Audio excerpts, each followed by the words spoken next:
Welcome back to Even Tacos Fall Apart. I'm MommaFoxFire, and as always, I'm so glad you're here. Whether you're a longtime listener or new to the podcast, this is a space where we talk openly and honestly about mental health, chronic pain, overcoming adversity, and everything in between. It's raw, it's real, and sometimes it's messy, but so is life. Today's episode is a bit of a blast from the past. I am pulling this conversation from the archives way back in 2021. It was recorded during a time when so many of us were still in survival mode, facing the challenges of a world that felt like it had turned upside down. But the lessons from this conversation are just as important and relevant today as they were then. I sat down with Tanya Keenan, a clinician who works with homeless youth and survivors of human trafficking. She's spent nearly 2 decades helping people navigate some of the hardest circumstances imaginable. Tanya knows firsthand the importance of self-care, not just as a buzzword, but as a real, practical tool to maintain your mental health and well-being. In this conversation, she shares her insights on why it's crucial to take care of yourself, especially when life feels overwhelming. Self-care isn't always easy or glamorous. It's not just bubble baths and spa days. Sometimes it's making sure you've eaten something today, or setting boundaries when you know you're stretched too thin. Other times, it's finding a community or an activity that brings you joy, even if it's something as simple as playing video games with friends online. Tanya's perspective is refreshingly honest. She talks about the mental toll of the pandemic, the stress of reintegration into a post-lockdown world, and how to build resilience when you're feeling worn down. She also shares practical advice for tackling the everyday challenges that can feel impossible when you're struggling, like breaking down tasks into small, manageable steps, or finding coping strategies that work for you. This episode is an opportunity to reflect on your own self-care practices and think about what's working and maybe what's not. As you listen, I would love for you to join the conversation. Share your thoughts, questions, or even your own self-care tips. You can connect with me on social media or leave a comment on the episode page wherever you're listening. This podcast is all about community, and I would love to hear from you and for you to become a part of that. So whether you're washing dishes, out for a walk, or just taking a moment to yourself, stick around. This conversation with Tanya is full of wisdom, encouragement, and a reminder that taking care of yourself is not selfish, it's essential. Here's my conversation with Tanya Keenan on the importance of taking care of yourself.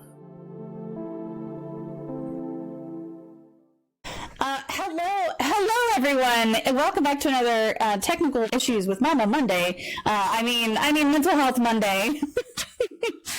As usual, having all the difficulties, but I think we're working through them. You might notice some background noise on my mic today. I've come to the conclusion that it just can't be helped. I don't know what the deal is. I don't know what the problem is, but we're gonna work with it here. So welcome. I hope you had a lovely weekend. We are here tonight with Tanya. We are going to be talking about why it's important to take care of our mental health, especially now and post-pandemic. A little bit about Tanya. Tanya is a clinician at Community and Mental Health Agency in Northwest Washington, provides dedicated services to under 18 housing programs for homeless youth through an interagency partnership. She has worked with homeless youth for 18 years, and this has included work with sex-trafficked youth since 2014. She is an active member of 2 county task forces to fight human trafficking, and typically utilizes a narrative, archetypal, psychodynamic approach to therapy. She specializes in geek and gamer culture and presented on the therapeutic value of video games at tags, which is where we met, which is awesome. Tanya utilizes many different cultural artifacts, music, movies, books, etc. to encourage engagement, and also has developed and facilitated the group therapeutic cinema and has used therapeutic gaming as a group modality. I've got some socials for you. I have her Twitter, Instagram, the tags presentation link. Still not too late to get that media pass if you want it. And a link to her Facebook, which I just added just a moment ago. So thank you so much for being here with us today. Thank you. Thank you for having me. One other thing, guys, we will have a question queue open. If you have a question, you can type it directly into chat. If you want to make sure, double, triple sure that it gets seen by me, type !Q and then type it into chat, and then that will put it in there into a queue that is like in my face, can't miss it kind of thing. But I'm also pretty good about watching and picking stuff up from chat. So we'll go ahead and get started here with a great question to kind of get to know you. Can you tell us a little more about your experiences and what made you become interested in specializing in mental health? Well, I actually had gotten a master's degree in sociology because I'm interested in people.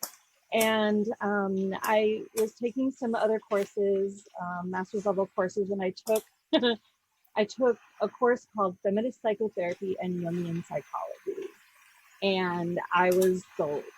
Boom, that was it. I had to do this, and so I found some more coursework. I ended up finding a PhD program. I didn't get the PhD. I got 2 years in. And it was absolutely endlessly fascinating to me. And I'm just very curious about how people work. And I really like that I have the sociology background because I also have a little bit of an understanding about people in groups as well. So it's not just person focused, it's also society focused. Yeah, that's great. So did you, was there anything before school that you really made you become interested in thinking like, this is what I want to do? I want to be in mental health. I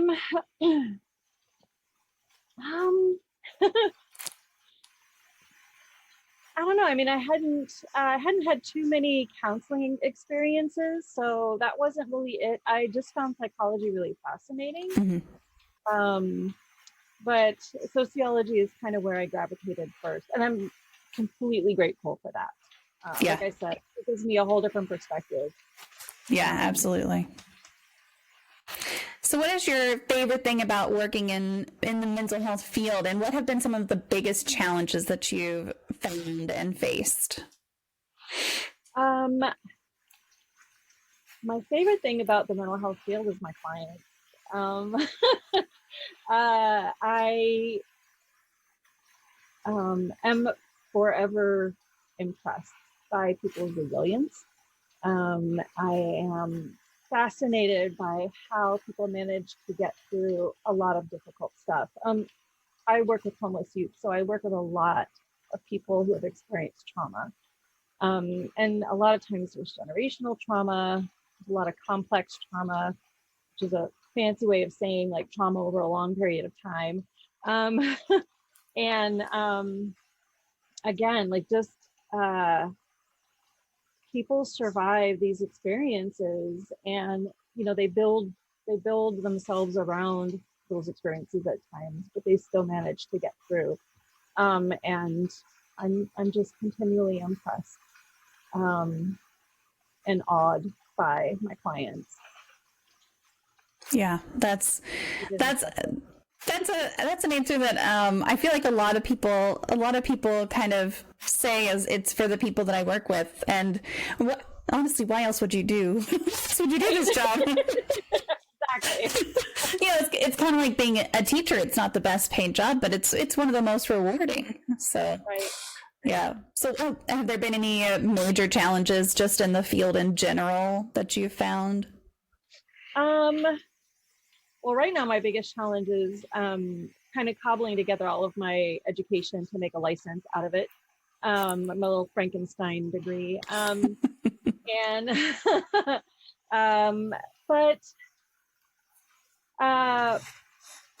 given that I work with homeless youth, a lot of times these are youth who come in to shelter because of a family conflict. So there have been some really challenging family experiences. A lot of difficult family dynamics. And that's just tough. It's sometimes extremely rewarding as well. So, but at times very, very difficult. Yeah. Yeah, I could see that. And then there's also the restrictions around community mental health, what we can do, uh, having people have access to mental health is really tough sometimes, especially for underserved communities. That's been a real challenge. Getting to an appointment can be such a struggle, and so I'm always really happy when people can come to their appointments. Yeah, absolutely.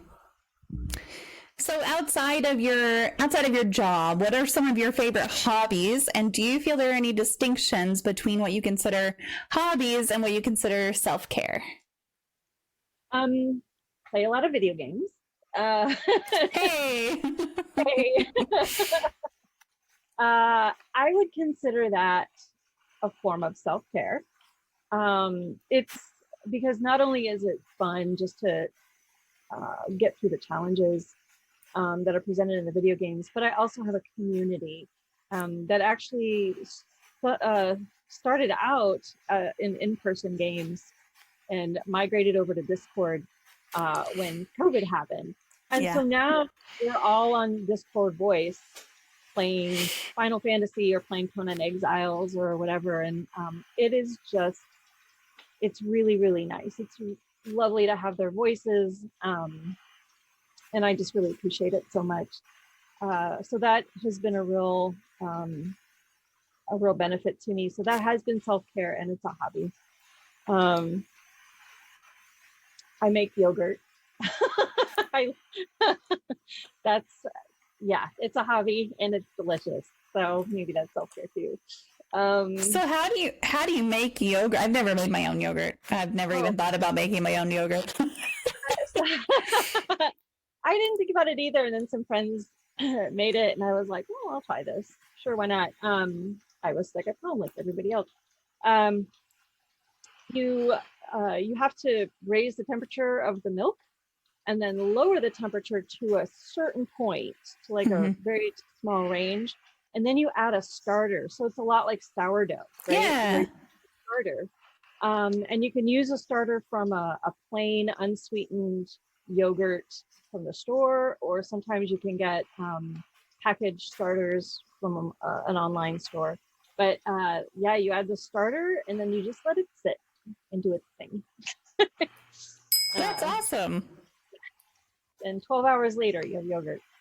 Yeah, that's great. My 7-year-old really loves yogurt. I just don't think I've ever thought of making it, at home. That's great. Right. Yeah, it's cheaper and delicious. So, and then do your own thing with it. Like you can add whatever you can add whatever flavors you want. Yeah, absolutely. So do you have a serial killer or true crime story that fascinates you? Well, let's see. I grew up in Florida in the 70s and 80s. So Ted Bundy was very much in the news when I was growing up. And that's probably the one I'm most familiar with, just because he was so much in the news when I was in Florida. And it was always fascinating to me how to so many people, coworkers, he had a girlfriend up in Seattle, right? To all these people, he was just a normal guy. And then there was this whole other side to him. And so I was pretty fascinated by that. And just the kind of, maybe that's partially what led me to mental health too, is this idea that there's a schism that can happen, right? There's a compartmentalization that can happen with people. And now that I think about it, I also studied in graduate school. There was a class where we talked a lot about the Nazi doctors who worked in Auschwitz. And so these are people who were performing these horrendous experiments and compartmentalize themselves so much that they could then go home and be loving fathers, loving spouses. And it's fascinating to me that the mind can do that. Yeah. And split itself like that. Yeah, So, absolutely. yeah, so that was fascinating. And to be fair, I work with a lot of trafficked youth, and I've seen a lot of I've seen the repercussions of a lot of criminal activity. And so I don't watch true crime because like I get plenty of it in my work. And so but it's again, there's so much that goes into it, and how men particularly are acculturated to this idea that they can purchase people for this purpose. Yeah. Going back to the yogurt part, Kevin asked, do you flavor the yogurt that you make? Oh, not during the process. It comes out plain and unsweetened. And then sometimes I just add granola. That's plenty. And then sometimes I add a little jam to mix it up a little bit. And then one of my favorite combinations is to add almond butter and some cocoa powder. Oh, and that sounds good. It's really good. It kind of comes out like pudding. Yes. So, and then sometimes I'll add some blueberries or something in there, some berry, but those are my top combos. Yeah, that sounds fantastic. Almond butter and cocoa powder. That sounds really good. I might have to get me some just plain yogurt and just try that. Although maybe I shouldn't let my 7-year-old try that.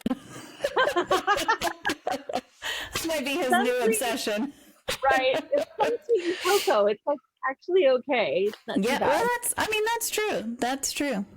Yep. As long as it doesn't have, all the sugar in it, he's probably okay. So the past year and 4 months have really been a challenge for a lot of people, including those in the mental health field. What have been some of the biggest challenges you've seen in teletherapy, and what have been some of the biggest wins that you've had in this past recent time? Right. Well, one of the big wins is that people, and there's two sides to this coin. People are more willing right now to seek out mental health, mental care. So, and that's fantastic because the stigma's kind of been removed. Everybody recognizes that we're under a tremendous amount of stress. And so people are seeking it out. The downside to that is that there's a limited number of therapists and people's caseloads are full. And people still need help. So that's kind of a struggle within the field, but it's a blessing also. People are seeking out assistance, and that's fantastic. I think there's been no less stigmatized time for getting mental health care right now.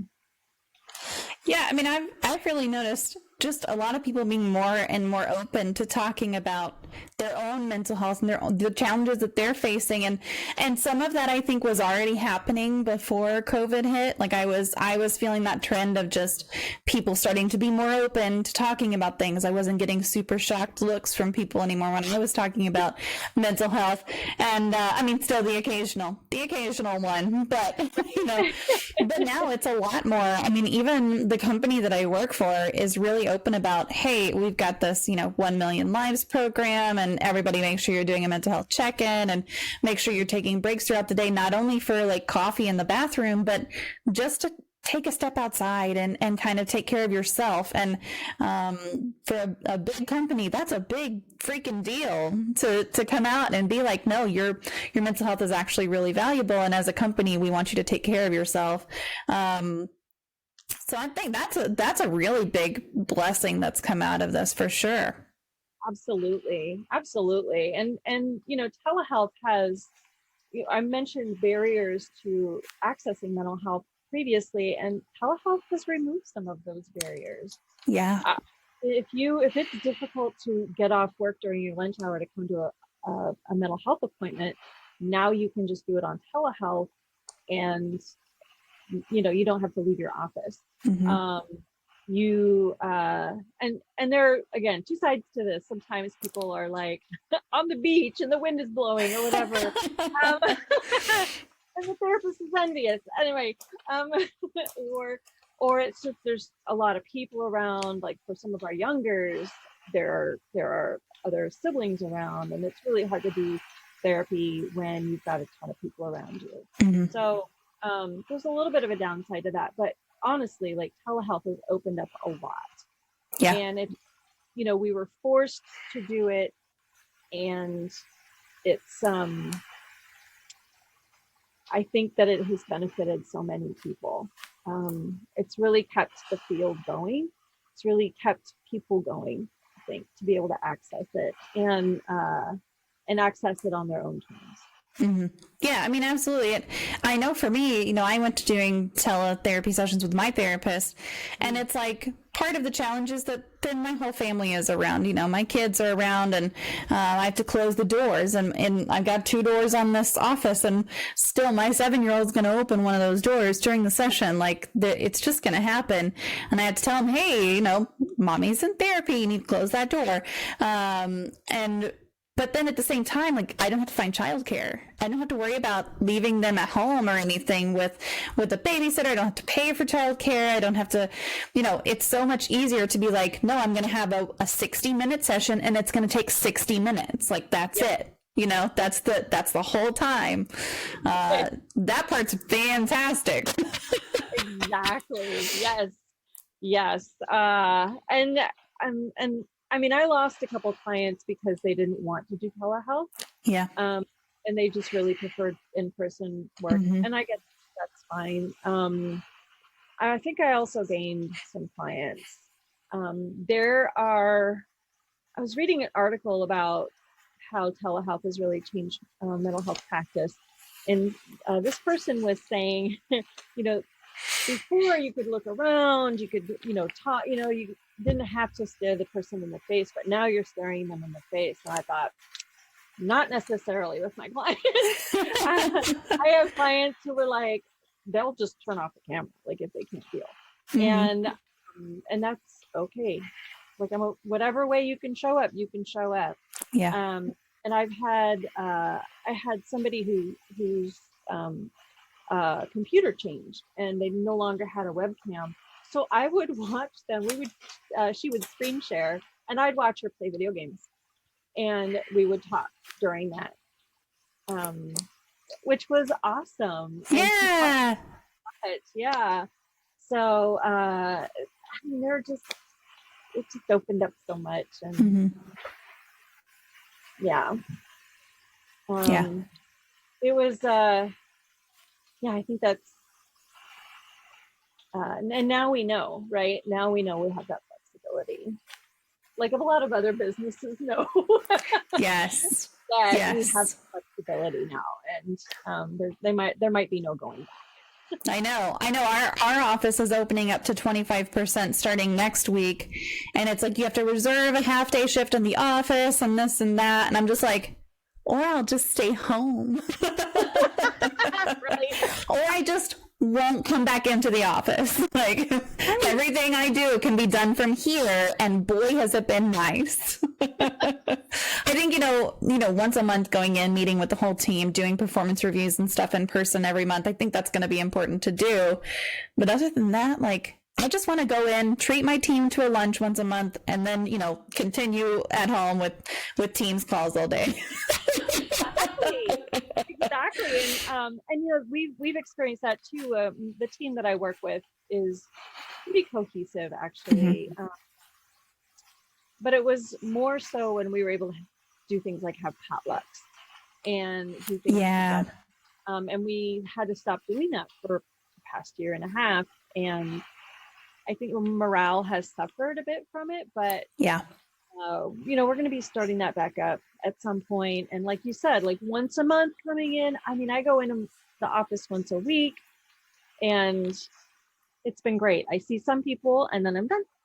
And I could just be at home, and that was a real blessing. Yeah. And I do have some team members who they want to be in the office. They want to go in every day. And I'm like, that's great. If you want to go in, then sign up for as many of those sessions as you want. But, we'll just work however people want to work. I think this past year and almost a half has really proved that you don't have to be in person, and you don't have, it's not about butts and seats, which is so much of the thinking prior was just, if your butt is not in that seat from 8 to 5, you're not really doing your job. And the reality is, even if their butt is in that seat from 8 to 5, they're probably not as effective as if you weren't just hawkeyeing where they are sitting at the whole time. So, laugh for a purpose. I really like this comment. So he said, with the blessing that comes out of it and more people are talking about it, and this is talking about mental health, I'm seeing a lot of self-diagnosis, and with all the bright side happening, this does scare me a lot. I think that's a really, really good point. Is that a lot of people are kind of hopping on that self-diagnosis train. Right. I agree. And I've had tons of clients come to me and say, like, so-and-so says I'm bipolar, or so-and-so says this. My mom says I'm this. My mom says I'm hyperactive. And I mean, there's a lot of, I will say that you can have a good idea, and if you have an idea about something that might be problematic, that's when you go to your mental health clinician, or you start getting mental health therapy, and you talk to them about the concerns that you have. Mm-hmm. Because what I find out a lot, and again, I work with a particularly specific population, so there's a lot of trauma work that I do. So what I find out is that a lot of times when people say that they have been told they're bipolar, or when people say that they are this or that, or that they're having panic attacks, or these kinds of diagnoses, what I'm seeing is responses to trauma. Mm-hmm. And that's particularly significant because we've all undergone trauma in the past year and a half. And I cannot emphasize this enough. It wasn't just a pandemic. We had social unrest. We had a volatile election cycle that is continuing to be volatile. Mm-hmm. And friendships were shattered. Families experienced schisms. Religious communities were fractured. There was so much that happened over the past year and a half. It has been really scary. And not to mention the loss and grief of people being sick, people losing family members and friends. Even if people recover, and this is not something that's talked about a whole lot, even if people get COVID and recover, there are long-term effects that can happen. And so people then have to struggle with a whole new way of being. And it's been such a struggle. So, I mean, back to the original question about diagnoses, we've undergone a ton of trauma right now. So rather than trying to specify like, oh, my brain chemistry is off, let's talk about the things that have happened and how behavior may have changed over the last year and a half, because that's a distinct possibility as well. Yeah. But clinicians undergo a lot of training to not just find a diagnosis, but to do differential diagnoses, like ruling out certain diagnoses that may look like what's happening. And that's why we do consultations with other psychologists or social workers or other clinicians. It's why we have supervision. Clinical supervision is to talk about these things. So there's a huge vetting process that mental health workers undergo. Mm-hmm. To assign a diagnosis, and we don't really do it lightly. So Yeah. I would encourage people to try not to self-diagnose, because we're so close to our own stuff. Mm-hmm. Really tough to be objective enough to come up with something accurate. Yeah. Well, and also I think that some people might not realize that in the DSM, like there are so many things overlapping, and you have to meet a certain number of criteria for each diagnosis, but there's so many of those things that you could have 5 from this and 5 from this, but really it's just these 5 that matter for your diagnosis. And so that's a big ball of wax that people, like you're saying, take years to understand and years to get that training and years to be able to do that.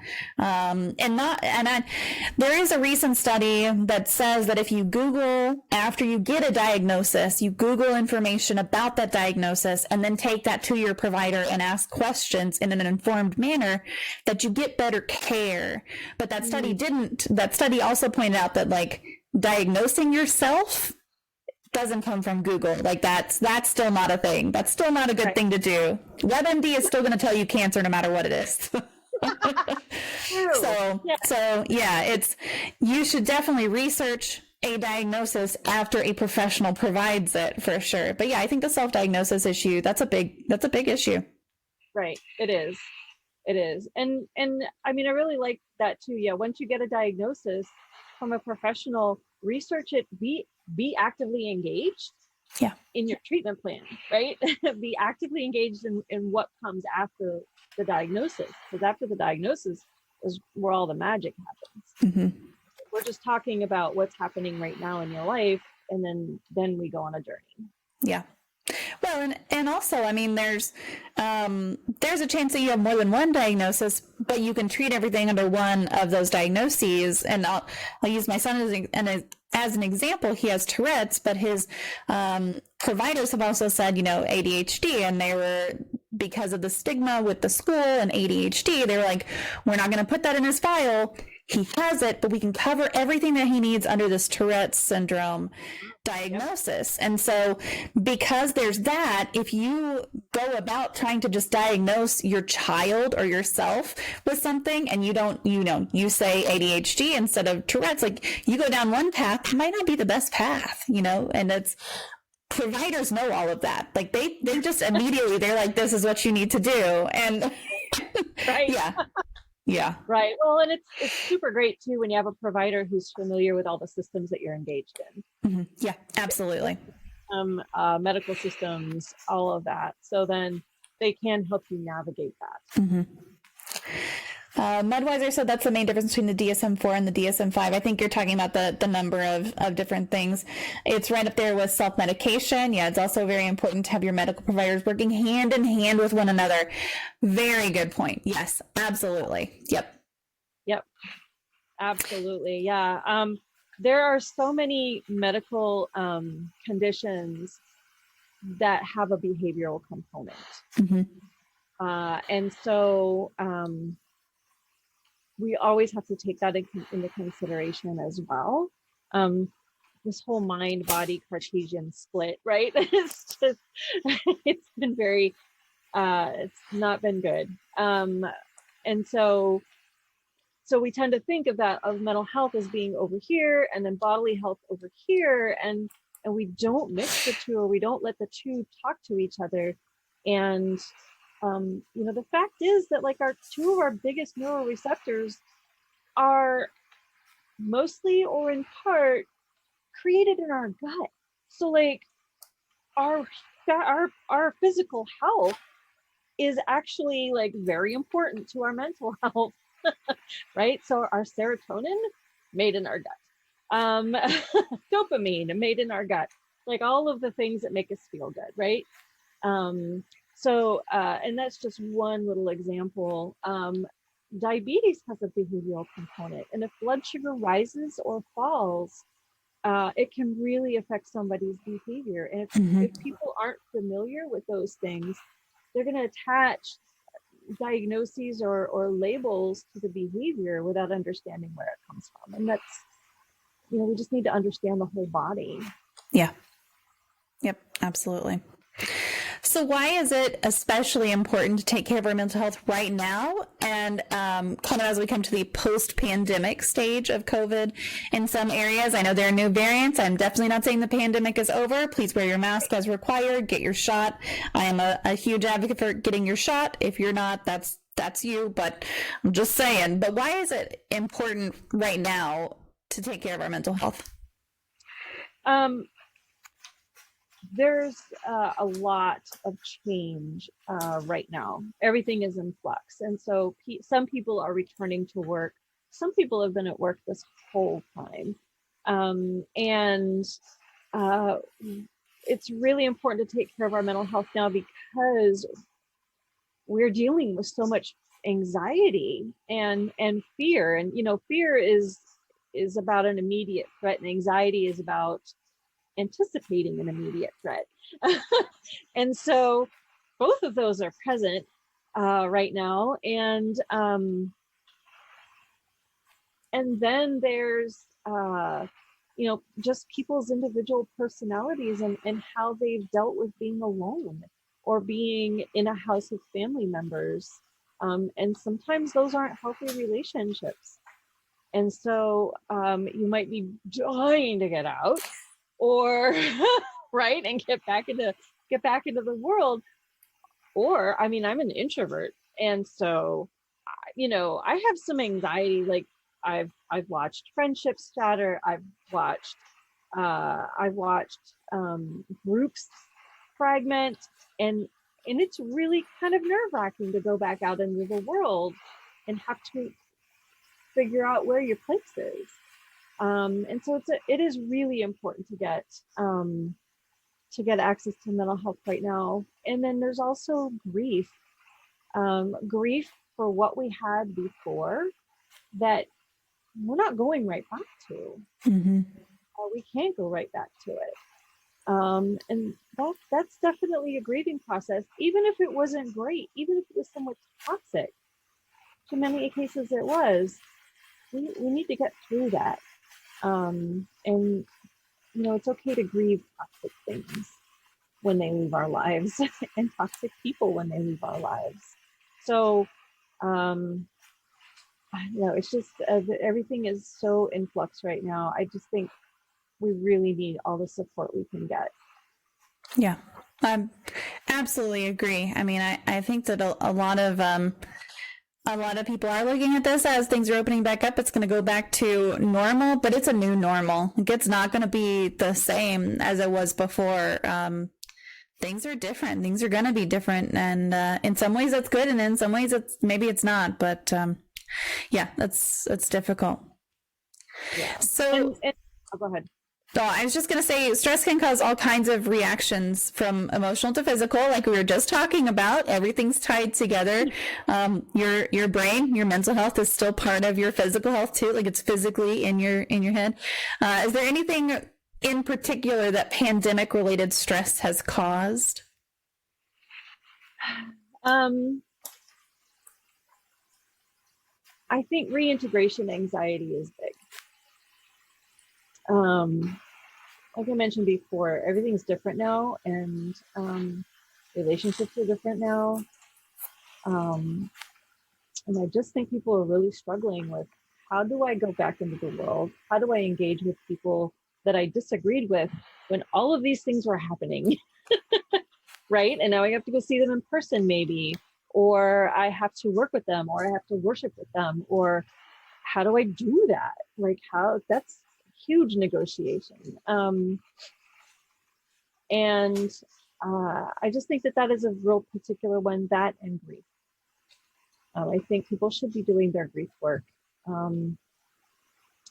Like I said, there's a lot to grieve right now.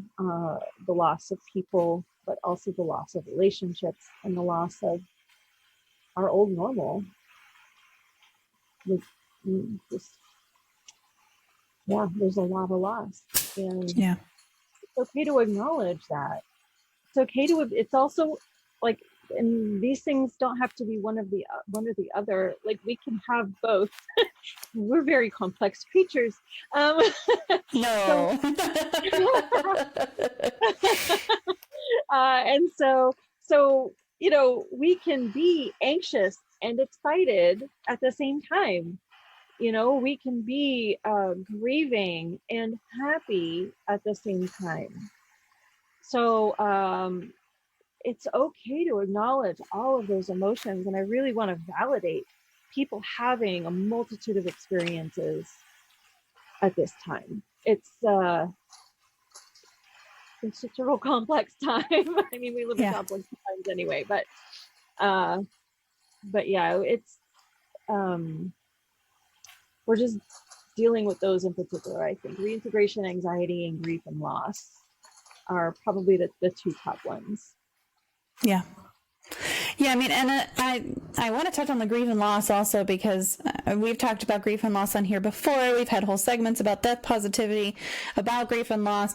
But especially in the last year and a half, it's been, people have died and other people haven't been able to go to the service. And it's one of those things, my uncle died just recently and I got to go to the service, but I know that a lot of people didn't get to go. And it's one of those things that even though that was fairly recent, it's still a block. I mean, it's still kind of a barrier to being able to go, and you might think, how important is a service? And to some people, it's really important. To some people, it's really important. It gives them that closure, that little piece of, okay, we have honored our loved one and, laid them to rest and everything. And a lot of people haven't had that in the past, year and a half. And it's not great. Yeah. I mean, it's a rite of passage, right? Acknowledging somebody important who has passed beyond the veil, right? And rites of passage are community events. They're relational events. Let's put it that way. Because sometimes it happens just between two people, but it's still important. It's a relational event, and it's an acknowledgement that this thing has happened, and it affects me, or has changed me in some way. And so, and not being able to do that in community or with the other people with whom you share a relationship has been an enormous struggle.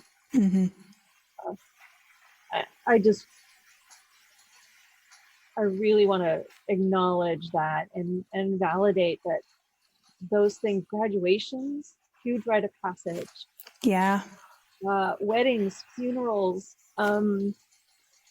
just so much. Birth, right? Baby showers were happening over Zoom. So, all of these things have really been challenged. And like you said, it's exciting to go back, but not everybody can do it. Yeah. And there are still travel issues, and I was recently on a plane a couple months ago, and it's nerve-wracking. Let me just tell you. It was, that was before Washington really opened up, so it was stressful. Yeah, I was just on a plane. I just went on vacation to Mexico, and it was the first time I had traveled in over a year via plane. And boy, I had forgotten that I really have a lot of anxiety at takeoff and landing. Like that's my moment of, I like everything else about traveling. Takeoff and landing, I'm like, I'm gonna say this is the only time in my life I'm gonna say the Lord's prayers at those 2 points every time I fly. Like that's it. I feel like my prayers are what help us land safely. So. Whatever works. Right. But those are the kinds of things that, I hadn't done it in so long. I had completely forgotten about it until it hit me all of a sudden. Right. Well, when I started going back into the field one day a week, and I forgot about something simple, like if it's a long day that I go, like usually 10 to 12 hours, and I take a meal or two with me, and it's just a lot of prep work. Right? And so getting everything ready and getting it all prepped for the morning, because I'm a zombie in the morning. I can't Same. function, right? And so I just need to have it all prepared and ready to go. Yeah. Otherwise, I can't do it. And there's just a lot of prep work to travel and go somewhere, you know, for an extended period of time. And yeah, there's so much adjustment happening right now. Yeah. So what are some ways that individuals can cope with their pandemic related feels? And does that change when we've talked about, you know, kind of family units already, but does that change when you widen that lens from an individual to a family unit? Well, I think it's good to recognize that different people are going to feel different things.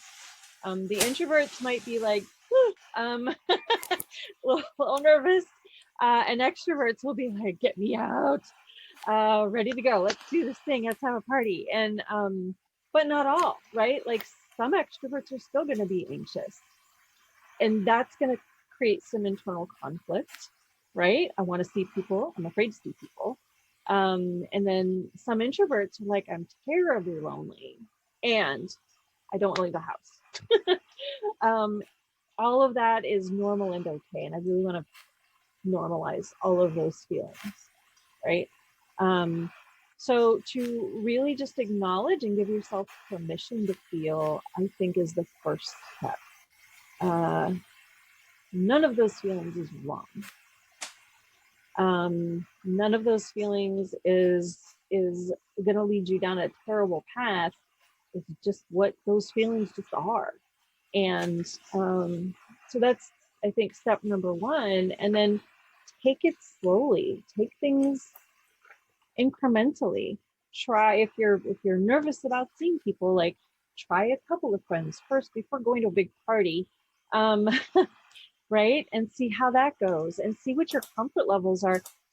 It's hard to anticipate what it's going to feel like to go back to the office, to go back to church or synagogue, to go back to social gatherings with friends. Just hug somebody else who hasn't been in your bubble. And again, like sometimes families aren't super harmonious. And so there's a lot of guilt that comes with that. And again, being gentle with ourselves and accepting that about ourselves and about our situations, if that's the case, don't punish yourself for it. Try to work on the dynamics by all means. But if you're super excited to see other people besides the people in your family, like that's okay too. No one or two people can serve all of our needs. Yeah. So that's important to know. And then, coping strategies are as numerous as there are people. So whether it's playing video games online and having a community, or whether it's finally getting together to play an RPG, right? To play D&D with folks, or journaling, and of course, engaging in mental health care. Yes. Right? Mental health care is another way to do it. Having somebody who is non-judgmental and objective is super important. And I really want to emphasize the non-judgmental because sometimes that's hard to find, right? Therapists are people too. So yes. We have to work pretty hard sometimes at, we want to be another human in the room. That's the whole point, right? Therapy is a relational act. And the therapy is often in the relationship. But at the same time, I can't have myself filmed, right? I am there as a presence, as an accepting, loving presence for people. And that's my job. Yeah. So, I mean, I think that it was amazing that during the pandemic, a lot of people coped by learning to cook, learning to bake, learning to make yogurt. There you go. And, and they took the opportunity to try new things, right? Everything's up in the air. I don't know what's happening tomorrow. Let's just bake bread. And, we can carry that into our new normal as well. That kind of excitement with newness. I think some old toxic habits could have broken. So, and that's a coping strategy, right? Infusing that newness is also a coping strategy.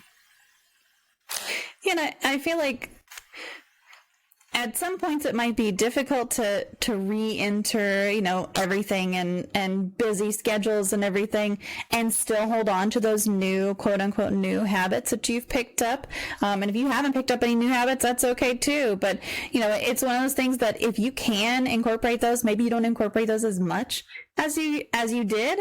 But if you can, it's nice. I started cooking a lot more. And it's not that I didn't cook before. It's not that I didn't like to cook before, but I started cooking a lot more than I did pre-pandemic because I got tired of, ordering everything through an app and paying all the extra the extra fees that come with it instead of just going and getting, going to a restaurant or whatever.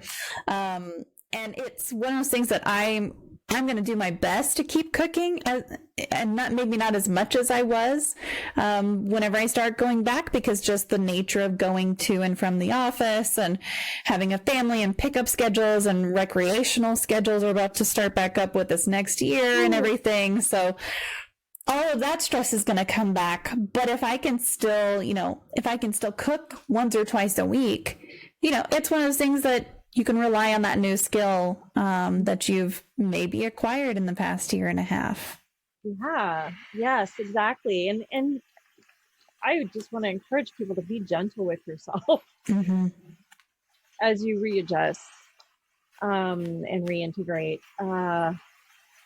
You're just manage your expectations. Like, no, it's not going to be exactly the way it was.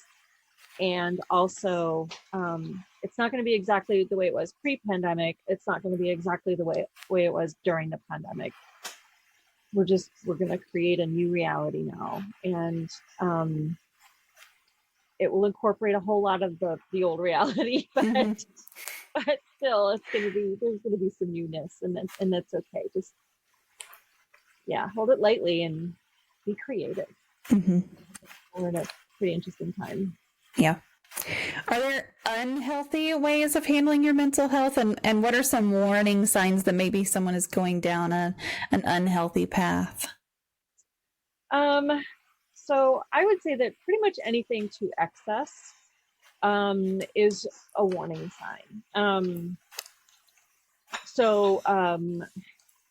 Sleeping 12, 16 hours a day would be pretty excessive. For some people, like if you're recovering from an illness, absolutely not. Right. But if you're otherwise fairly healthy, sleeping that much could indicate a physical issue, like a medical issue, or it could also indicate stress, and it can indicate depression. So anything to excess.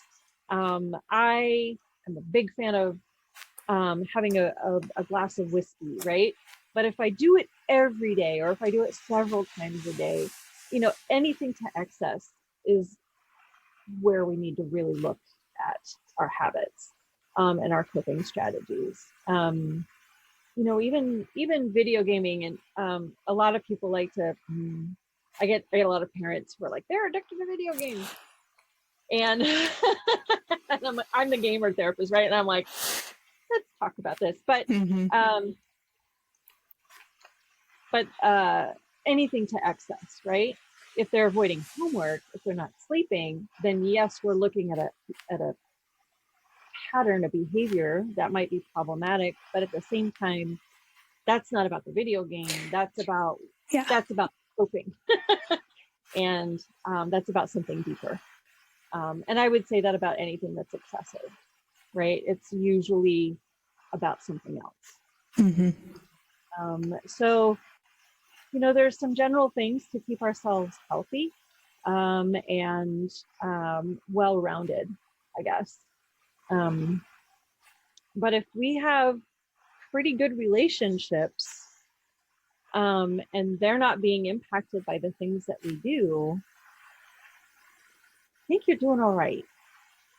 I'm not going to yuck somebody's yum, right? I'm not going to, I'm not going to tell anybody their coping strategy is terrible.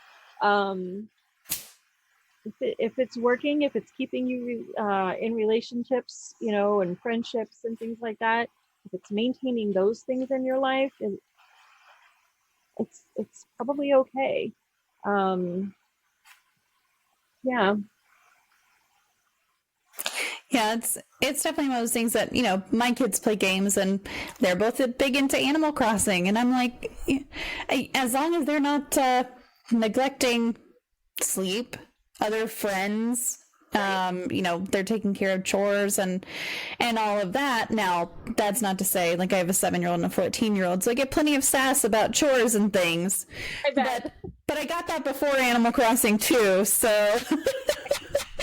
Exactly. It's one of those things that I game a lot. I don't play Animal Crossing. I don't have a Switch or anything, but I have a lot of friends who do. And as long as I'm not, not eating, not sleeping, well, sometimes I do stay up too late gaming. That's for sure. Trying to finish some sort of mission in 7 Days to Die or whatever. But yeah, right. Like I feel like that's just part of the hobby. Yeah, exactly. But if I start neglecting things, I think that's the biggest warning sign that I hear over and over is just, are you neglecting other parts of your life? Are you neglecting people in your life in favor of whatever this habit or hobby is? Right. There was a web series called The Guild that was poked gentle, loving fun at people in a World of Warcraft guild. They didn't call it World of Warcraft; they called it The Game. But Felicia Day wrote it, and love her. Love her too. And anyway, it was really funny because it kind of highlighted some of these difficulties, right? With, and so. Somebody who would isolate and not really engage with other people except online. And someone who was neglecting their parenting and things like that. And they grew in the series, which was pretty awesome to see that. But I don't know, it's this hysterical show. It's super, super funny. What was it called? It's called The Guild. It's on YouTube. And it came out in these little tiny segments of like 5 to 15 minutes. And now, and they had like 5 seasons, which are really just 5 45-minute shows now. Yeah. So highly recommend. It's very funny. Very funny. Well, I just found it. I popped it into the chat. So if anybody's interested in checking it out, there it is. I'll have to check it out. It sounds funny. So are there some comorbidities like trauma or dementia or depression that put people at higher risk for that unhealthy coping? So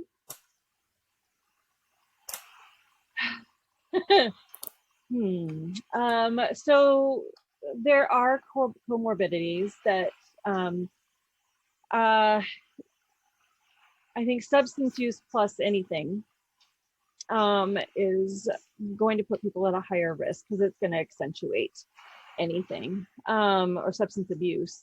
Having, like I said, having a couple of drinks throughout the week is one thing. Having a couple of drinks every day might be another thing altogether, right? And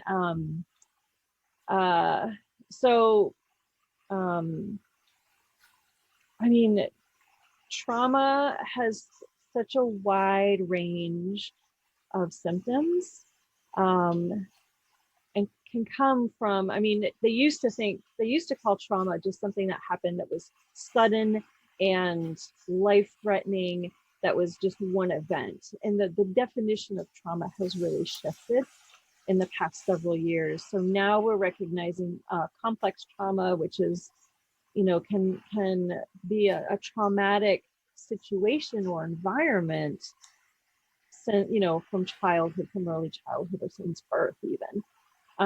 We can talk about pre-verbal trauma, which is really difficult to get to, because there's no language to encapsulate it, and there's just this raw emotion, and we don't know where it comes from, right? So it can really hijack a person's behavior, right? And it can do so for decades, unless we can really kind of dig deeper and find it. So, there's that kind of trauma.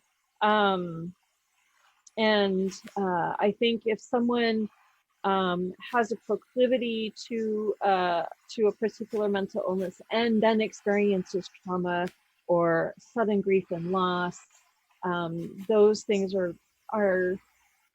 going to accentuate depressive symptoms, right? Self-isolation, possible self-harm, kind of self-negating language, self-harming language. And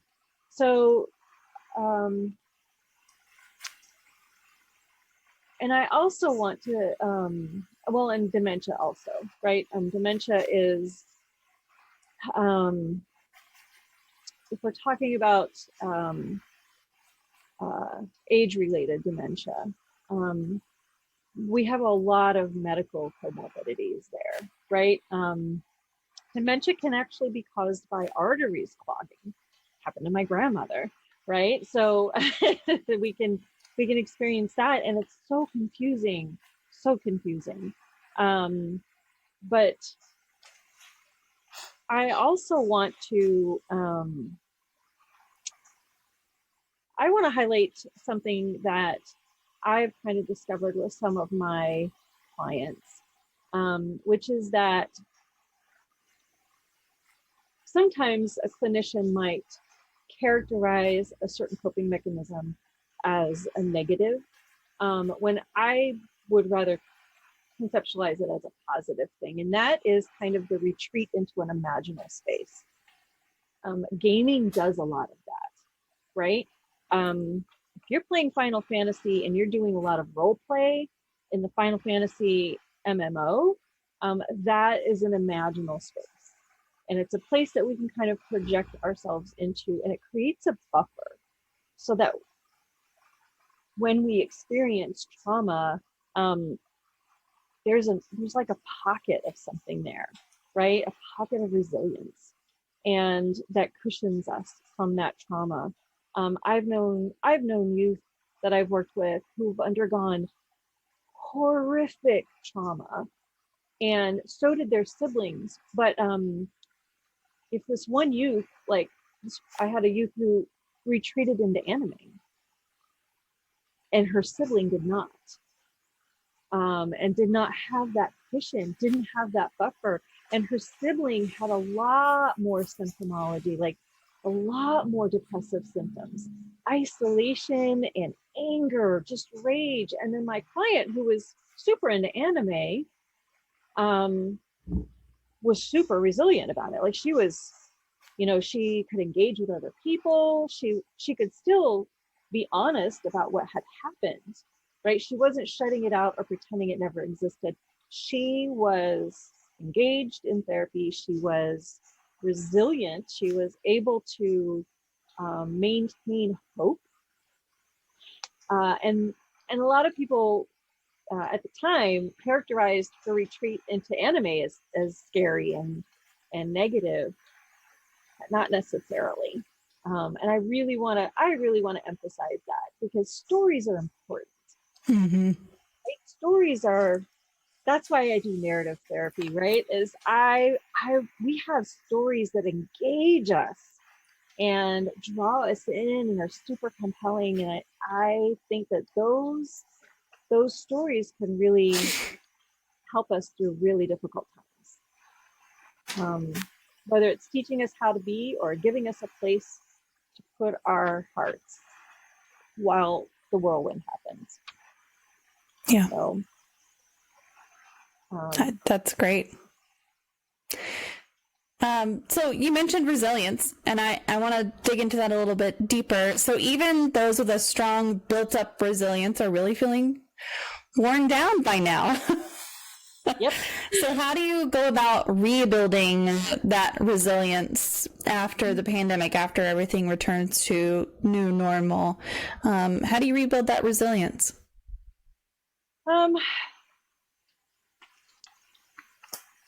I think finding out what that normal is, so you know what you're dealing with, and also recognizing that that's going to shift and change as the months. A year from now, things are so. I mean, we're opening up now. Some places are opening up now, but a year from now, it's going to be a whole different story, right? And it's okay to ride that wave. Giving yourself permission to feel what you're feeling, because blocking those or denying those feelings is going to stifle resilience. So giving yourself permission to feel whatever it is that you're feeling. Feelings aren't wrong. So doing things like that, engaging in things that are self-care, and self-care can look a lot of different things. Sometimes self-care is hard because sometimes self-care is doing dishes or cleaning the bathroom, or but it's stuff that keeps us going. Right? We need clean dishes, we need a clean bathroom, we need to clean the litter box or take the dog out, right? As I look over at my cat. Clean your own litter box. I used to tell my cat that too. Man, that never worked. Yeah. Nope. So far has not worked for any cat I've ever had. I think finding things that that keep us emotionally alive, and not volatile alive, but keep us awake and alive and feeling. That's important. That is really where our resilience lies, I think. When things get super deadening or super volatile, I think that's where we need to maybe focus on where there may not be resilience. Yeah. Building up those and those relational moments too, I think is really important. I was thinking about the tags presentation I did that you saw, where I talked about MMOs and the different roles, right? Tank, damage, and healer. And we all need a healer behind us, right? To build our army, or to keep us going while we fight whatever it is that we're fighting. So identify those people in your life. Who's your healer? Or if you're doing the healing, who's your tank? Who's doing damage on this stuff while you guys are doing that? Just find out who's engaging in those roles for you, and appreciate them, recognize it, call it out. It's okay to call that into being, and into awareness. But I think those are the kinds of things that really build resilience, is those relational aspects, healthy relationships, and just finding those strategies that aren't going to overwhelm our lives. Yeah. Yeah. And if anyone wants more on that tank healer damage presentation. I just put the link again to the tags presentations. You can go to Tanya's speaker page and you can click through there and get a media pass. It was a great presentation. And Kevin, I just put that part of her bio in there, so you can read through that if you want. So we kind of talked around this, but is there any advice or an exercise, a calming exercise or anything like that you would give to folks who might be a little bit reluctant to do things like return to the office or go back to meeting friends in person, fully vaccinated, no new variants, et cetera, et cetera, et cetera? Agreed. But is there anything you would say to people who are struggling with that?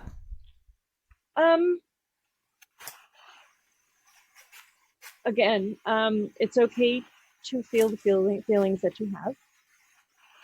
It's okay to acknowledge them. I would also, I can't deny the importance of breath, and I feel like it's a little ironic because COVID attacked the breath. For a lot of people, not everybody had breathing difficulties in COVID, but the breath is so important. It is important in a lot of different spiritual traditions, but it's also, we use it a lot with anxiety work. And I used to be like, breathing work, whatever. And then I worked with horses, oddly enough. And horses are prey animals, so they are super perceptive about your emotional state. And we're predator animals, right? So they're going to be very receptive to how we're breathing, and so they're going to pick up our anxiety. And what I learned is anxiety and fear breathing is in and out through the mouth and kind of shallow, like you breathe here to the top of your chest or the middle of your chest. And deep relaxation breathing is in and out through the nose, and it's like sleep, right? It'll put you right to sleep. Relaxation breathing, like intentional relaxation breathing, is in through the nose and out through the mouth. And what that does is when anxiety spins us up, we engage in fear breathing. And what happens to our nervous system at that point is that the frontal lobe shuts down. And then we start getting oxygen to our extremities because we're ready to run. So relaxation, or not deep relaxation breathing, but in through the nose and out through the mouth, that kind of breathing, calm breathing, is about getting oxygen back into your brain, into your frontal lobe, re-engaging the reasoning centers, and calming your body down. So if people start feeling their heart rate increase, I would encourage that. I would encourage journaling if you really want to name your feelings and track how that's going. Interestingly enough, there are a lot of really cool mental health apps. They don't take the place of a therapist, but therapists are in short supply right now. It's sometimes hard to get into and get access to care. Having these apps available can be super helpful. And sometimes they're really cute. There's one that's very dry, but it's got a lot of information that you can send to a therapist or send to a significant other who might be wanting to monitor your mental state or your emotional state at that point. And that's an interesting feature. But having something like that can also just like take the focus off what's happening and put it into something else, and then you can think again. Yeah. Right? All that energy gets out of your fear and into like, oh, where's my app? And let's open it up and engage it, and then that can help take the energy out. So it can take some of the air out of that. Do you have any apps that you would recommend in particular? Yes, actually, I have several mood tracker apps. One of them is called Of course, my mind's going to go blank right That's okay. now. One's called Wobot. It's WOEBOT. Oh, that's cute. It's adorable. And it uses like legit CBT techniques, cognitive behavior therapy. And they talk about, it talks about black and white thinking. It talks about, it gives like little movies and exercises and quizzes to talk about all of these different concepts. I find it really engaging. There's another one called #self-care, and it's made by, when you open it up, it's by True Love, TRULUV. But it's a much more colorful, creative type space. But it's all about self-care. So you see somebody and they're laying in bed with a messy room, and it's all about kind of putting things away. Like I was talking about before, doing the dishes can be self-care, right? Mm-hmm. Putting your dirty laundry away can be self-care. Putting your clean laundry in the drawer can be self-care. Feeding the kitty, like all of these things. And that's kind of the kind of stuff that's in that app. And that's a real fun one. Mood Tracker is the app that I was talking about. That's a little bit drier. There are several different scales, and there's sliders, and you just move where you are that day, and then it'll send it to your provider or, your significant other or your Who's the maker of that one? Just because when I type in Mood Tracker app, it pops up all sorts of. Oh wait, maybe it just says moodtracker.com. I'll bet that's it. Yeah. And it's actually,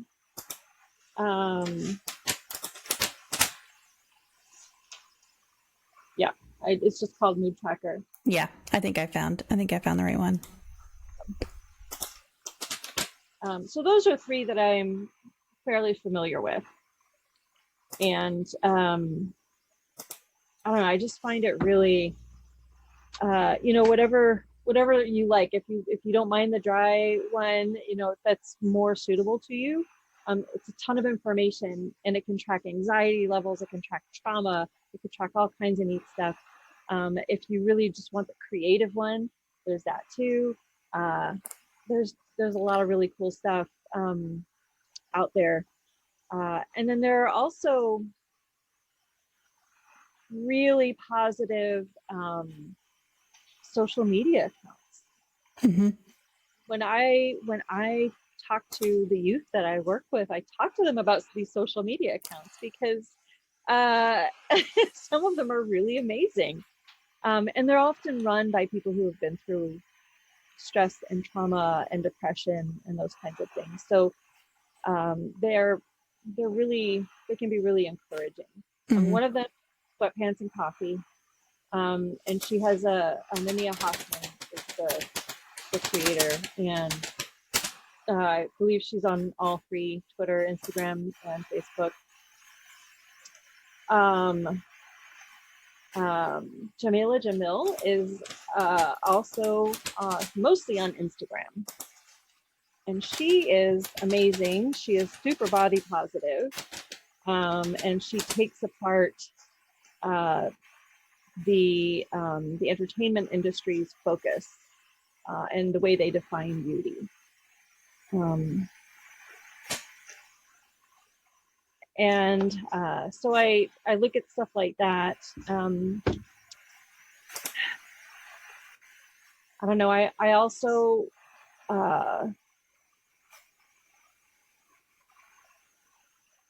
in terms of encouraging resilience, I also ask people like what are their favorite movies? What's their favorite kind of music? And do you have any new music you share with me? Like, engage that relational aspect, but also like finding new things,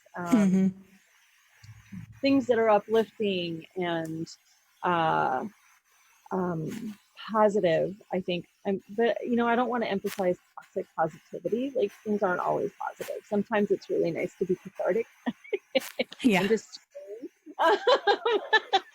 definitely. right. Um, I used to listen to a lot of angry, still sometimes do listen to a lot of angry music for that reason, because it's cathartic to listen to that, right? But there's some really great artists, musical artists out there who are doing incredible things. Talking about anti-colonialism, and tackling, being between cultures, and addressing trauma in the streets, right? Uh, Really good stuff out there. Yeah. I can if you want, but like I've always. So Mud has a question. So they said, my stepson once said he doesn't engage in daily chores due to being so overwhelmed he doesn't know where to begin. What advice would you offer him? And I will say, like, I remind you, I am not a professional in any way, shape, or form, but I have two different approaches that I take with my kids. With one of my kids, he likes to see his stuff get done. Like, he likes to see something get done quickly. And so if I can give him, I can't tell him, go clean your room, but I can tell him, go pick up all your clothes. And so breaking that task into tiny tasks that he can then feel like, I'm done with that part. With my 14-year-old, it's the opposite. Like, they want to get a big job done. They want to get a big thing done. And so I'll give them, like, okay, clean your bathroom first. That's a smaller room. So you get that momentum, and then you move into something bigger that maybe isn't going to get done today, but that you can make progress on. And as long as they feel like they're constantly making progress, that's what works for them. So I don't know how your stepson prefers to work on things, but I know from having two kids at home all the time, they're each completely different with how they like to work stuff. But I'll pass that question over to you as well. Yeah, I mean, I exactly what you said. I run into a lot of kids who are so overwhelmed they can't get their stuff done, and so I definitely encourage people to break it down into smaller bits, because what happens is they're looking down the road and they're seeing this giant thing they want to do, and it just seems insurmountable. But if I just take the next steps, I saw an image the other day that said, like, don't look at the whole staircase, just look at the step that's in front of you. Yeah. And if the step in front of you is to put your socks on, the next step is to put your shoes on. And the next step is to, I don't know, pick up your dirty clothes and put them in a hamper. Those little tiny steps, if that overwhelm, that's what the overwhelm sounds like. And so, yeah, just breaking it down and then giving permission and giving rest and breaks as well, right? Hey, you put your shoes and socks on. Awesome. Let's sit down for 5 minutes and go play on your Switch or something. Or we can play a game for 5 minutes, or have a snack and then go on to the next step. But having little positive rewards, even a high five or a hug session, like something like that, can reap a lot of benefits, I think. And just understanding too that, youth are going back into a classroom, or have gone back, in some cases have gone back into the classroom, after not seeing their friends. I know some kids who are like, yeah, I don't want to go back. Like, I did online school and it was perfect for me. Right? That's my 14-year-old. My 7-year-old's the complete opposite. Yep, exactly. Like, let me go back. And so different kids are going to respond in different ways. And again, we are complex beings. And so kids can be excited about going back and still be overwhelmed. Acknowledge, validate, talk about that. All of that stuff is okay to talk about. I can't emphasize that enough. That it's not wrong for them to feel overwhelmed. It's not wrong for anybody to feel a certain way, but talking about it can help really that's the work of problem solving right there, right? Is to gotta dig in and explore it a little bit. Yeah. And give permission. Yep. They said the good thing is we're both on the same page. I was just making sure we didn't have different approaches. Great.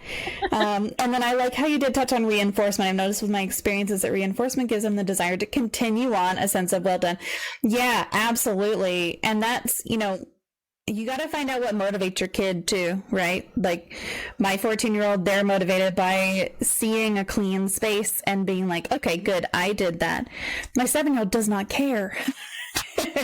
he wants like the sense of I finished that task, whether it makes his room look clean or not. He just wants to be like, how quickly can I get this done? Is it over? Am I done? Great. right. So you got to kind of get to know what it is. Yeah, every person is individually different. Exactly. Yeah. Yeah. And I've encountered people who are comforted by clutter. Where an open, clean space feels a little dangerous and a little vulnerable for them, and so they keep clutter around as a protection. Mm-hmm. And so, the assumption for a lot of people, I think, is that a clean space means like an ordered mind or whatever, but it can be super anxiety producing as well. And that's why the relational part of this is so important. Find out what's motivating your child, find out what's overwhelming them, and work from there. Yeah. We call that organized clutter. Yeah. Well, and in some cases, some people work better. They have to see something to know that it's there. Like they don't have that object permanence. And so they're like, if I forget that I have this certain dish, I'm just never going to take it out and use it. But if it's out on a counter in a designated space, if it's in its spot, but visible, you got to take that into account too. Just different stuff works for different people, and you just got to find what works for you. Yep. Not a single person is going to be exactly the same as another single person. Yes, exactly. Except for maybe me and my mother. We're like just clones of one another. So are there any regular habits that you either maintain yourself or that you encourage your clients to develop that you feel like might not get enough attention? We talked a bit about sleep, but that kind of support overall well-being.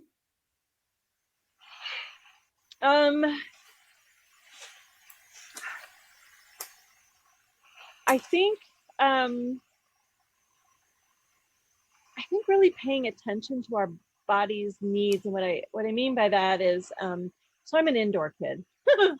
I moved to the Pacific Northwest because I grew up in Florida, and but I was born in Canada, and so my natural proclivity is not for long sunny days. No, thank you. I actually there is there's seasonal affective disorder, which they call something different now. But there's also summer sad. There's a reverse of it where people get a little anxious and depressed with too much sun. That's me, right? And so to pay attention to those kinds of things. So the advice is get out there and get outdoors, and that's great if your body is suited to that. Mm-hmm. It is not. I love the outdoors, but I'm more about a forest walk, right? With dappled sunlight, it's mitigated by lots of leaves, and that sort of, you just got to pay attention to what is feeding your soul at the moment. And I don't think that's talked about enough, because we say things like get plenty of exercise, which is hard to say when you have an injury. Right. Get plenty of sleep. What if you sleep all the time? What if you have insomnia? What if you're going through a menopause and can't sleep? There's, people kind of throw out these old standards, but really kind of, I don't know, I say it again and again, paying attention to your body and how it responds to certain stimuli, and honoring that and saying, okay, my body does not like a lot of sun, right? I don't mind being in a little cave. um, I had a supervisor call me his little bat friend one time. It's really hard. But yeah, just paying attention to those things. But there is something to getting outside. And I can't recall what it is right now. But there is a Japanese term for forest therapy, where going out and taking a walk in the forest is therapeutic. And they've actually found that, and I don't have any references for you, and I'm so sorry. Okay. But they've actually found that there are some microbes in the dirt in the forest floor that can actually help alleviate depressive symptoms. So, firm believer in forest therapy. If you have a forest nearby, if you're in the middle of the city, that's going to be hard too, right? Yeah. So, like I said, pay attention to what your body is telling you. There is no set thing. No set way to do it. We can eat too much, we can eat too little, we can eat the wrong things, we can eat the right things, we can overdo making sure we eat the right things. Right? Not cut ourselves any slack. That is also an issue. And there's a diagnosis for that, but moderation is good. But paying attention. I just really want to emphasize that paying attention to what our bodies are needing. Screen time, I can go to bed right after looking at screens, but not everybody can. I think it is a good idea to turn off screens and then have at least some sort of bedtime routine to assist with sleep. Giving oneself permission. If we're going to talk about sleep a little bit, there is something called multiphasic sleep, right? Where some people, I used to do this in college. Some people sleep and then they're awake for a while and then they sleep again. And that was more prevalent in rural communities and pre-industrial communities, where you relied more on the sun to tell you when to be awake and when to be asleep. But like in the north, during the winter, the sun isn't out for very long. Right. So you can sleep for 4 hours, wake up and hang out for 3 hours, and go back to sleep for 4 hours. And people did that. And they go out in the middle of the night, talk to their neighbors, or read, or have sex, or whatever. They would live life for a few hours of the night. But pay attention and see what your body needs. I think those are really important. And then relational needs are very important.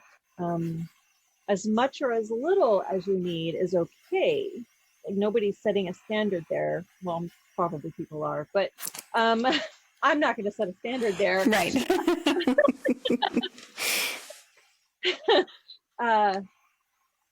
But I would say to pay attention to what you need. If you have more relational needs than you have access to relationship at the moment, if it's possible to get a pet, I would recommend getting a pet. And I know a few people who getting a pet during the pandemic probably really alleviated a lot of mental health symptoms for them. Even it's a fish. I mean, I can anthropomorphize just about anything. So, yeah. Look, I have all the pets, and I can tell you that even fish are rewarding. So, and the funny thing is, I collect pets in my games as well. Yeah, it's this thing. Because I can't collect them all in my little apartment. Yeah, I mean, whatever relational things kind of work for you. making one or two really solid friends, or having a wide range of friends, whatever you can do. But those are the strategies.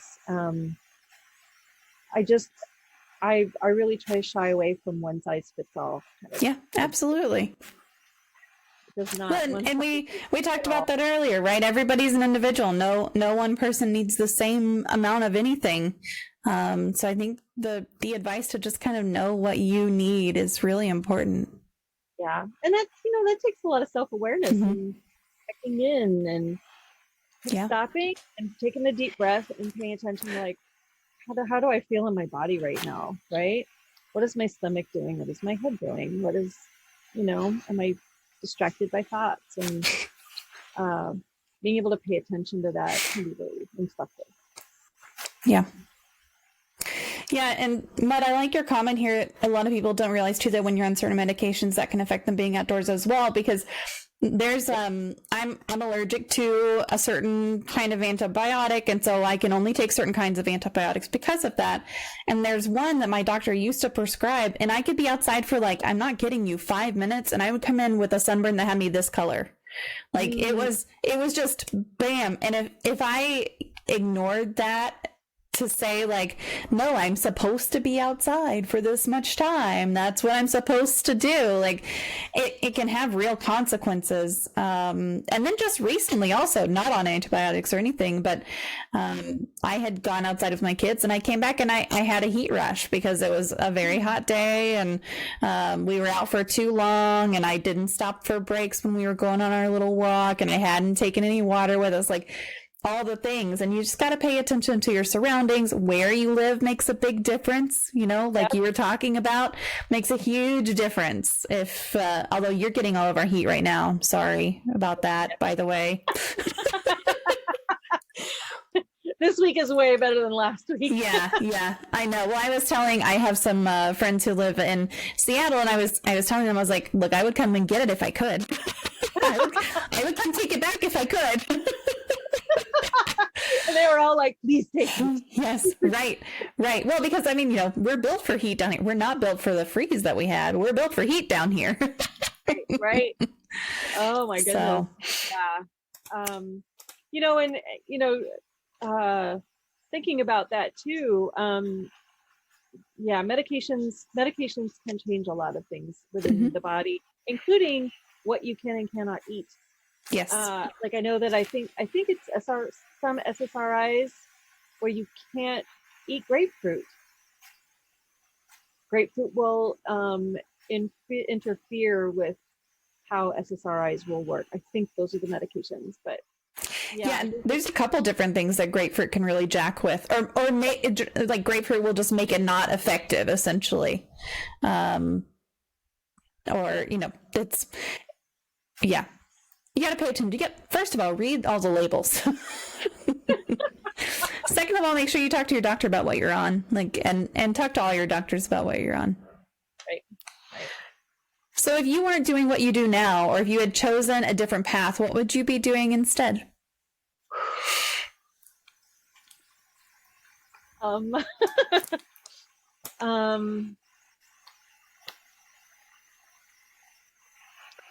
If I had gone with one of my hobbies, I would go with writing. I was actually a creative writing major. Wow.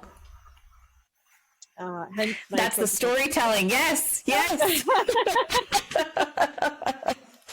Exactly. And so I still write in my spare time. But I had this moment so when I was 12, I wanted to be a nuclear physicist. And then a ballerina. So yeah, it was all over the place. But when I was in college, I had this great conversation. I didn't have a lot of confidence in college. Up until my late 20s, I was fairly timid. People who know me now are like, what? But and I remember having a conversation. I took a course in astronomy, stellar astronomy and cosmology. Sounds really scary. But I took it anyway, and I loved it. Like, I just grokked it, right? And I had this great conversation with my professor and about black hole theory. And spoiler, secret part of that is that I thought of this conversation. I started this conversation because of something I heard in a music lyric about black holes. And I was like, I wonder if that's true. So I asked her, and we had this great conversation about black hole theory and x-rays and stuff like that. And she asked me, she said, well, what's your major? Engineering? And no, I'm an English major. and but then it really got my head spinning at the time. And I was like, I could do this. I could do this. I could really go into astronomy. And so that might be the thing that I would choose. Mm-hmm. It would fit with your background. It would, wouldn't it? Yep. Astronomy is still present. So we have a couple of community questions that people sent in ahead of time, and then if anyone in the chat has a question, you're free to type it in. But Bite Mark asks, "What is your favorite poem?"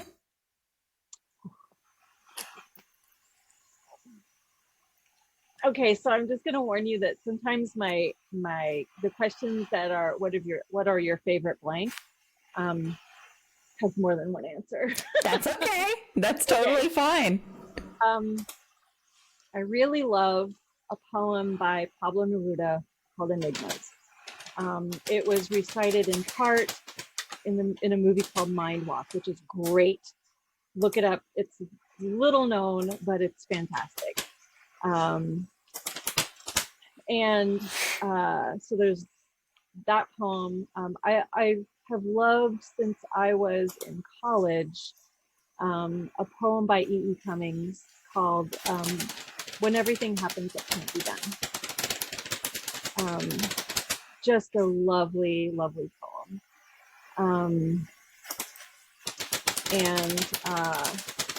There are a couple spoken word performances too. So that's, spoken poetry, right? And Daniel Beatty is really good. And he did one called Duality Duel that is fantastic. And another one called Knock Knock. And those you can find those on YouTube. So good. And there's another one by, I wrote their names down. David Fasania and Gabriel Baralaga.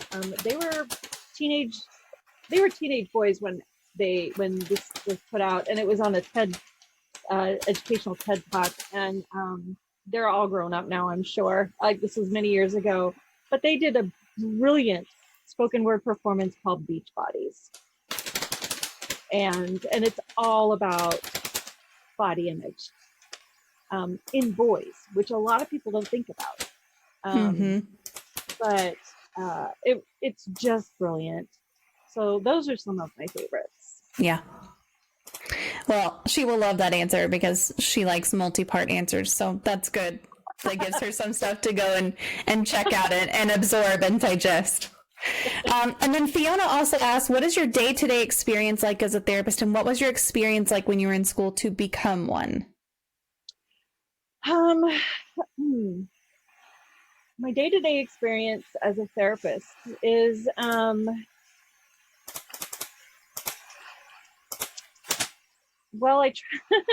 I try to hold schedules lightly. I honor schedules, of course, but I try to hold them lightly. Stuff happens, and life happens, and sometimes people sleep through session, or that they just don't make it. And I also work in residential programs with homeless youth, and so stuff happens all the time. So I can't, I can't penalize people, right? So that's my day-to-day experience is really about, getting to know people and appreciating who they are and what their strengths are, Particularly the youth that I work with, are just brilliant. And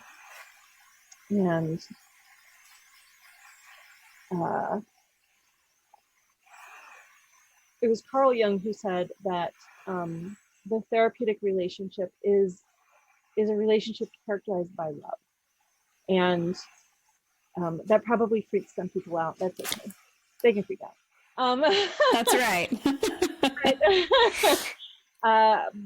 But I really try to bring that into my work as a therapist. Mm-hmm. And so my motivation is that I try to generate love and loving kindness towards my clients, and acceptance of them and their lives and who they are in the moment, when they walk in the door or when they come on a telehealth appointment. So that's really what I try to carry through. There's a lot of frustration too, because I work with a lot of systems. I work with CPS, and sometimes I work with, a lot of bureaucratic inertia. So trying to maintain all of those positive feelings, I really rely on the relationships that I form within therapy to manage the rest of it when I'm working with immovable systems. Yeah. Immovable systems. That's a great way to put that. So there's feeling behind that. Yep. And it's the cushion for when you bang your head against the brick wall. And that, that's another big part of my day-to-day life as a therapist is dealing with systems. Mm-hmm. And that can be really dehumanizing and occasionally humiliating for my clients. It's just really tough. And that makes it even more important for me to bring love and loving kindness into the room, right? To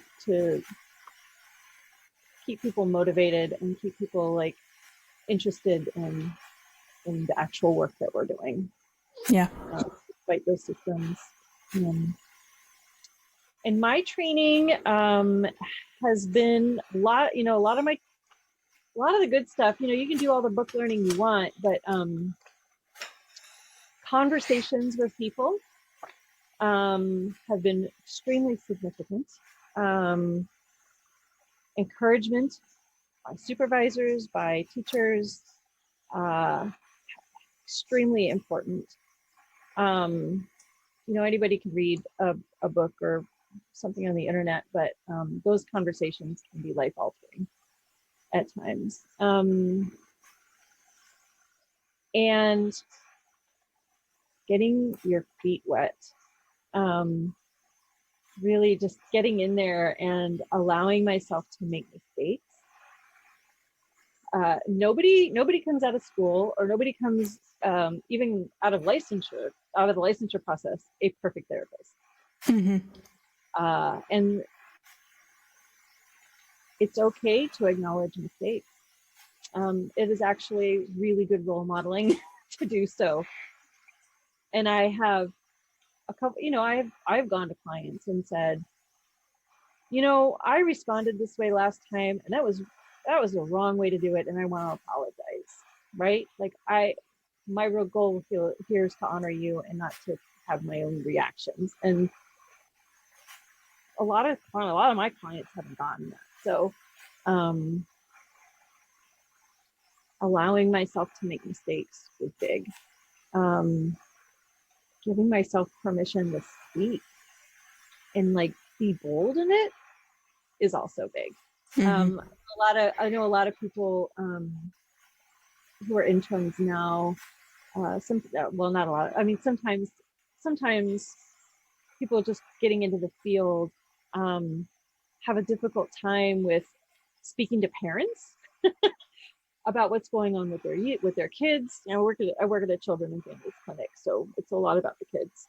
And then they have it's just hard to kind of, the imposter syndrome is big, right? It's huge. So like, it's just really hard to be like, yes, I'm here, I can do this, and I have some authority here, right? I have a presence here, and it's important. Yeah. That can be really hard to develop. Yeah. So that takes education, and it also takes, with the knowledge building, and then it also takes confidence building. Right. Well, with that is now time for the magic moment. So I have this magic wand, and in a moment I'm going to activate it, and then I'm going to boop the camera here, and you are going to get to eliminate one common opinion, misconception, or theory surrounding mental illness, disabilities. We're talking about mental health. As soon as I activate it, that power is yours. So you tell me what it is, and here we go.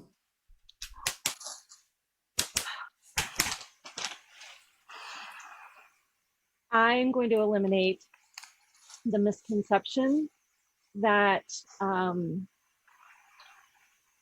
going to therapy means you are wrong or bad or is a punishment. That is wonderful. Yeah. That's a big one, because so many people feel like if you're going to therapy, it means something's wrong. Yeah, it means you're wrong as a person. Yes. That you're bad or, and I know a lot of my youth have been punished with therapy.